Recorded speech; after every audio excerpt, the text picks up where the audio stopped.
Hello students, स्वागत है आप सभी का हमारे एक और नए वीडियो में।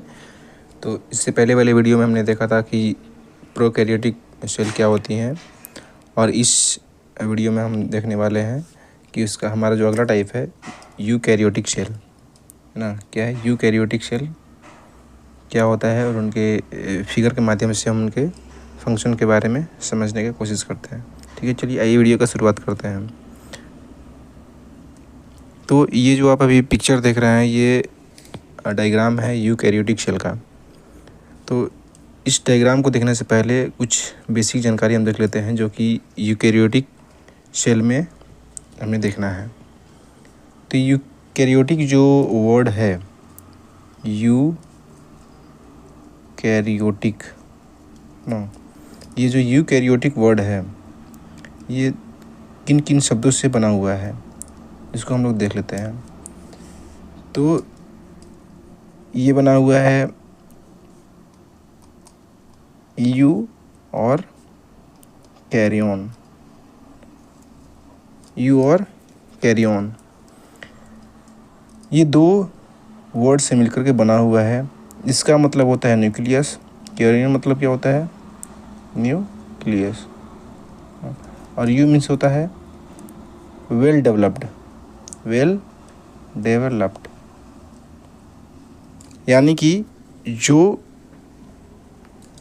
न्यूक्लियस, जो नाभिक, जो केंद्रक सुविकसित हो, यानी कि अच्छे से जो डेवलप हो, वो क्या कहलाता है यूकैरियोटिक सेल।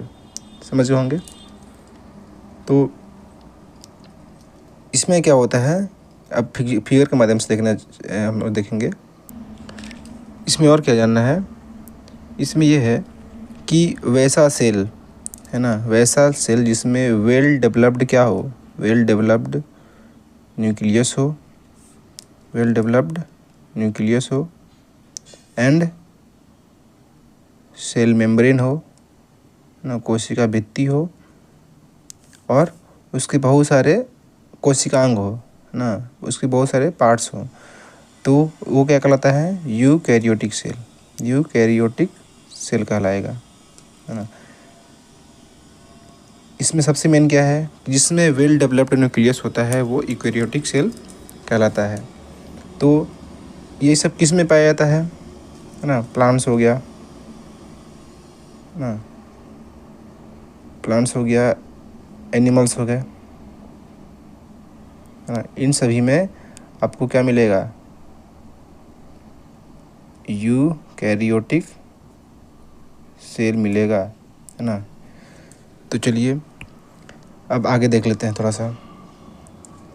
यूकैरियोटिक सेल का जो साइज़ है, यूकैरियोटिक सेल का जो साइज़ है, यूकैरियोटिक सेल का जो साइज़ है वो प्रोकैरियोटिक कोशिका से थोड़ा सा बड़ा होता है। उसके अगर कंपैरिजन करें तो ये क्या होगा, ये प्रोकैरियोटिक से साइज़ में बड़ा होता है, comparatively larger than prokaryotic cell ना। यूकैरियोटिक का साइज़ क्या हो जाएगा, यूकैरियोटिक का साइज़ कितना होता है, यूकैरियोटिक का साइज़ होता है लगभग 10 माइक्रोमीटर से 100 माइक्रोमीटर तक। ठीक, और इसमें जो ये जो सेल है ना, सॉरी एक मिनट, हाँ पिक्चर देख लेते हैं। ये जो सेल है इसमें डिफरेंट टाइप्स के सेल मेम्ब्रेन वगैरह होते हैं, जो कि हर एक का अलग अलग डिफरेंट कुछ न कुछ कार्य है। जैसे आपको लाइजोसोम हो गया, एक साइटोप्लाज्म हो गया, राइबोसोम हो गया, प्लाज्मा मेम्ब्रेन हो गया, न्यूक्लियस हो गया, गोल्गी ऑपरेटस हो गया, एंडोप्लाज्मिक रेटिकुलम हो गया। तो ये जो कोशिकाओं के अंग हैं, है ना, जो ये जो सेल मेम्ब्रेन है, ये क्या करेंगे, अलग अलग फंक्शन को परफॉर्म करते हैं। ठीक, तो ये सब क्या फंक्शन परफॉर्म करते हैं, endoplasmic reticulum, lysosome, cytoplasm, ribosome और माइटोकॉन्ड्रिया, पेरिसोम, इस सब को हम देखने वाले हैं जब हम लोग बात करेंगे प्लांट सेल और एनिमल सेल का, तो उसमें हम लोग इसको डिस्कस करने वाले हैं। ठीक है, अभी के लिए क्या हम देखते हैं, अभी हम जान लेते हैं कि प्रोकैरियोटिक और यूकैरियोटिक सेल में बेसिक डिफरेंस क्या है। ठीक है, चलिए एक नया पेज ले लेते हैं। अगर हम डिफरेंस की बात करें, डिफरेंस अगर जो बेसिक डिफरेंस है प्रोकैरियोटिक में और यूकैरियोटिक में, तो जो मेन जो डिफरेंस है उसको हम लोग देख लेते हैं, क्योंकि एग्ज़ाम के पॉइंट ऑफ व्यू से ये काफ़ी इम्पोर्टेंट है। तो सबसे पहले है कि ये कैसा कोशिका है, ये कैसा सेल है, प्रिमिटिव है। ये कैसा है, प्रिमिटिव है।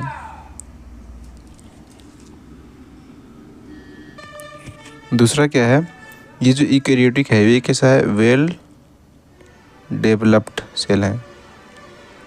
वेल डेवलप्ड सेल है। प्रिमिटिव मीन्स प्रारंभिक, है ना, शुरुआती कोशिकाएं हैं, और ये वेल डेवलप्ड कोशिकाएं हैं। सेकेंड में पॉइंट में हमारा हो जाएगा, इसमें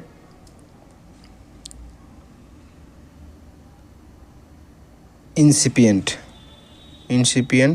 न्यूक्लियस होता है, यानी कि जो न्यूक्लियस होता है वो वेल डेवलप्ड नहीं होता है। और इसमें क्या होता है, जो न्यूक्लियस होता है हमारा वो फुल्ली ग्रोन होता है, फुल्ली ग्रोन, यानी कि इसमें जो डेवलप्ड हमारा न्यूक्लियस होता है। ठीक। थर्ड सबसे मेन है, थर्ड है कि इसमें न्यूक्लियर मेम्ब्रेन एंड न्यूक्लियोलस, है ना, न्यूक्लियोलस क्या होते हैं, एब्सेंट होते हैं, है ना। और इसमें न्यूक्लियर मेम्ब्रेन एंड न्यूक्लियोलस क्या होते हैं, प्रेजेंट होते हैं। इसमें प्रेजेंट होते हैं, इसमें एब्सेंट होते हैं। ठीक। फोर्थ पॉइंट हमारा क्या हो जाएगा, फोर्थ पॉइंट हमारा हो जाएगा कि इसमें जो राइबोसोम है वो 70S प्रकार का होता है, टाइप का 70S टाइप का होता है। और इसमें जो राइबोसोम है वो 80S टाइप का होता है। राइबोसोम इस टाइप का होता है, 80S टाइप का होता है। ठीक। इसमें जो है आपको प्रोकैरियोटिक सेल में वैक्यूल नहीं होता है, और इसमें वैक्यूल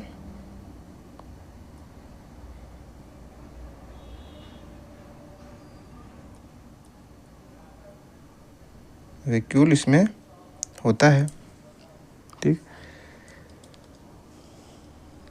इसमें जो है सिंगल क्रोमोसोम्स पाए जाते हैं। जो प्रोकैरियोटिक सेल है उसमें सिंगल क्रोमोसोम्स पाए जाते हैं, सिंगल। लेकिन इसमें अगर आपको देखा जाए यूकैरियोटिक में जो है वो क्रोमोसोम्स तो पाए जाते हैं, लेकिन मोर देन वन। तो इस बात को आप लोग ध्यान रखिएगा कि जो क्रोमोसोम्स होते हैं वो एक से अधिक पाए जाते हैं यूकैरियोटिक सेल में, और सिर्फ एक अगर हम सेल मेम्ब्रेन की बात करें, क्रोमोसोम्स की बात करें, तो वो पाया जाएगा प्रोकैरियोटिक सेल में। तो ये कुछ इम्पोर्टेंट टर्म्स थे, और भी कुछ एक दो हैं, हम उसको भी देख लेते हैं। जैसे अगर बात करते हैं हम कि अगर प्रोकैरियोटिक में सेल वाल की बात करें, सेल वाल की अगर बात किया जाए, तो सेल वाल इसमें पतला होता है ना, थीन। कैसा होता है, थीन। और इसमें सेल वाल कैसा होता है, यूकैरियोटिक सेल में सेल वाल आप कह सकते हैं मोटा होता है ना, ठीक होता है। और